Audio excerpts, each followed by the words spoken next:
Hello friends, welcome to Lola kitchen. இன்றைக்கி நம்ம வீட்டில் என்ன சமையல்னா காலிஃப்ளவர் குருமா தாங்க. எப்படி என்னோடய ஸ்டைலில் செய்யலான்னு பார்க்கலாம் வாங்க. முதல்ல காலிஃப்ளவர் நறுக்கி தண்ணியில் போட்டு ஒரு கொதி வச்சுக்கலாங்க. அதுக்கப்புறம் குழம்புக்கு தேவையான இஞ்சி பூண்டு நான் எடுத்து வச்சுருக்கேங்க. லைட்டாக தண்ணி ஊற்றி அரைச்சி எடுத்துக்கலாங்க.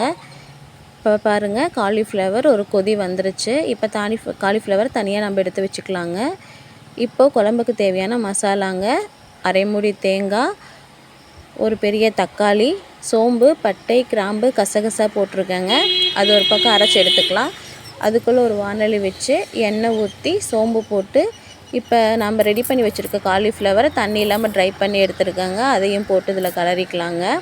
ஏன்னா காலிஃப்ளவரில் பூச்சி ஏதாவது இருக்கும் இல்லைங்களா, அதனால முதல்ல நம்ம தண்ணியில் போட்டு ஒரு கொதி விட்டு எடுத்துடணும்.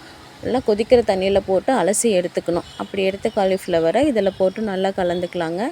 இஞ்சி பூண்டு பேஸ்ட்டு அரைச்சிட்டேங்க, அது இதில் சேர்த்து நல்லா மிக்ஸ் பண்ணிக்கலாங்க. இது நல்ல ஒரு ஃப்ளேவரும் டேஸ்ட்டும் கொடுக்கும், அதுக்காகங்க. அதுக்கப்புறம் நான் அந்த தேங்காய், தக்காளி, சோம்பு, பட்டை, கிராம்பு, கசகசா எல்லாம் போட்டு வச்சுருக்கேங்களா, அதை போய் அரைச்சிட்டு வந்துடுறேங்க. அந்த அரைச்ச விழுது பாருங்கள், இப்போ ரெடி ஆயிடுச்சு.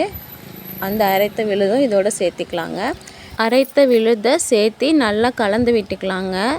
நல்லா கலந்து விட்டுட்டு இந்த காலிஃப்ளவர் மறுபடியும் வேகிறதுக்கு தேவையான தண்ணி ஊற்றிக்கலாங்க. ஏன்னா நம்ம கொதிக்கிற தண்ணியில் தான் போட்டு எடுத்துருக்கோம். காலிஃப்ளவர் வேகணும் இல்லைங்களா, அதுக்கு தேவையான தண்ணி ஊற்றிட்டு குழம்புக்கு தேவையான மல்லித்தூள் ஒரு ஸ்பூன், மிளகாய்த்தூள் ஒரு ஸ்பூன், அதுக்கப்புறம் சிக்கன் மசாலா ஒரு சின்ன ஸ்பூன் போட்டுக்கிட்டேங்க. கொஞ்சம் ஃப்ளேவர்ஃபுல்லாக இருக்கட்டும் அப்படின்னு சொல்லிட்டு எல்லாம் போட்டு நல்லா கலந்து விட்டுடலாங்க. கலந்து விட்டுட்டு குழம்புக்கு தேவையான உப்பு சேர்த்திக்கலாங்க. உப்பு சேர்த்திட்டு உப்பு செக் பண்ணிக்கலாங்க.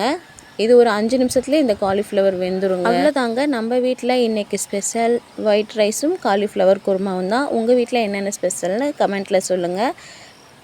உப்பு செக் பண்ணிவிட்டு கரெக்டாக இருக்குது. அப்போது நான் டிஃபன் கட்டிட்டு வேலைக்கு கிளம்பிட்டேங்க. இந்த வீடியோ உங்களுக்கு பிடிச்சிருந்தா நம்ம சேனலை சப்ஸ்கிரைப் பண்ணிக்கோங்க, லைக் பண்ணுங்கள், தொடர்ந்து வாட்ச் பண்ணுங்கள். தேங்க்யூ ஃபார் வாட்சிங்.